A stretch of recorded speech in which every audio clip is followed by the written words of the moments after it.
Di Indonesia terdapat 7 provinsi yang dianggap sebagai wilayah dengan jumlah janda muda terbanyak. Fenomena ini menjadi perhatian khusus mengingat meningkatnya angka pernikahan dini di berbagai daerah. Pernikahan yang diikuti oleh perceraian terutama pada usia yang masih sangat muda berpotensi memberikan dampak negatif pada kesejahteraan sosial dan ekonomi dalam masyarakat. Perkawinan adalah sebuah janji yang mengharuskan kematangan untuk menghadapi berbagai tantangan. Namun meluasnya fenomena perceraian di Indonesia membuktikan betapa kompleksnya hal tersebut.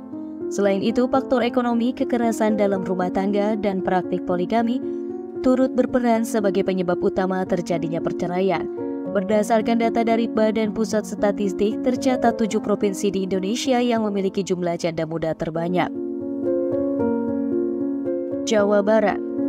Provinsi Jawa Barat menjadi wilayah dengan jumlah janda muda terbanyak di Indonesia. Menurut data dari Badan Pusat Statistik, provinsi ini mencatat sekitar 98.000 kasus perceraian yang berkontribusi sebesar 21,9% terhadap total nasional. Di tingkat lokal, Indramayu di Jawa Barat mencatatkan angka perceraian tertinggi mencapai 8.026 kasus.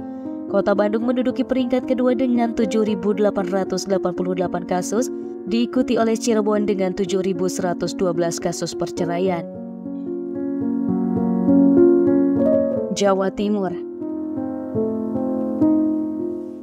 Berdasarkan data dari Badan Pusat Statistik, tercatat sebanyak 88.235 kasus perceraian di Jawa Timur, menjadikannya sebagai provinsi dengan jumlah janda muda terbanyak kedua di Indonesia. Kota Surabaya sebagai salah satu kota besar di Jawa Timur melaporkan sebanyak 5.192 kasus perceraian pada bulan November 2021. Faktor-faktor seperti kondisi ekonomi, kekerasan dalam rumah tangga, dan praktik poligami menjadi beberapa faktor utama yang mempengaruhi terjadinya perceraian di Jawa Timur. Jawa Tengah. Provinsi Jawa Tengah mencatat 75.509 kasus perceraian dari berbagai kota di wilayah tersebut. Angka tersebut mengalami peningkatan dibandingkan dengan tahun 2020, di mana pada tahun tersebut Provinsi Jawa Tengah mencatat 72.997 kasus perceraian. Kota dengan jumlah kasus perceraian terbanyak di Provinsi Jawa Tengah adalah Cilacap. Sumatera Utara. Terdapat 17.270 kasus perceraian di Sumatera Utara. Kota tebing tinggi mencatat jumlah kasus perceraian tertinggi di Sumatera Utara dengan persentase sebesar 1,75% dari total keseluruhan penduduk sebanyak 3.089 jiwa. Disusul oleh Kota Tanjung Balai dengan persentase 1,44%.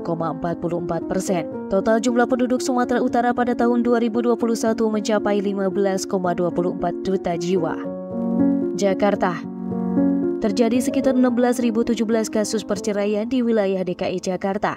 Pada tahun 2021, kasus perceraian di DKI Jakarta didominasi oleh perselisihan dan pertengkaran yang mencapai angka 10.000 kasus. Faktor ekonomi juga berperan dalam 2.383 kasus perceraian. Banten. Provinsi Banten merupakan wilayah di Indonesia yang mencatatkan sebanyak 15.668 kasus perceraian. Di tingkat kota, Pandeglang menjadi yang memiliki persentase tertinggi di antara kota-kota di Banten, yakni sebesar 1,6%. Disusul oleh Kota Lebak dengan persentase 1,42% dan Kota Serang dengan persentase 1,32%. Sulawesi Selatan. Sulawesi Selatan mencatat sekitar 15.575 kasus perceraian. Kota di Provinsi Sulawesi Selatan dengan jumlah kasus perceraian tertinggi adalah Parepare yang mencapai 2,52% atau sekitar 3.898 penduduk dengan status cerai. Disusul oleh Kota Sopeng dengan persentase kasus perceraian sebesar 2,34% dan diikuti oleh Kota Wajo dengan persentase 2,2% kasus perceraian. Terdapat berbagai faktor yang menjadi penyebab utama terjadinya perceraian di Indonesia. Di antaranya adalah faktor ekonomi, kekerasan dalam rumah tangga, dan poligami.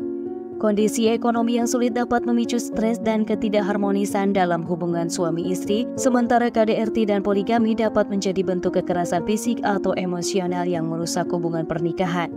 Peningkatan angka pernikahan dini juga menjadi perhatian. Karena pernikahan yang terlalu cepat seringkali berujung pada masalah rumah tangga yang kompleks, bahkan bisa berakhir pada perceraian. Oleh sebab itu, sangat penting bagi calon pasangan untuk memiliki kedewasaan dan kesiapan mental dalam menghadapi berbagai tantangan dalam pernikahan. Dampak dari peningkatan angka pernikahan dini dan perceraian sangat signifikan terhadap kesejahteraan sosial dan ekonomi masyarakat.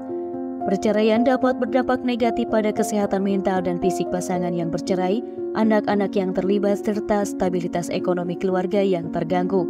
Oleh karena itu, langkah-langkah pencegahan terhadap pernikahan dini dan perceraian perlu diambil melalui pendidikan dan kampanye sosialisasi yang tepat, serta dukungan dari keluarga dan masyarakat sekitar.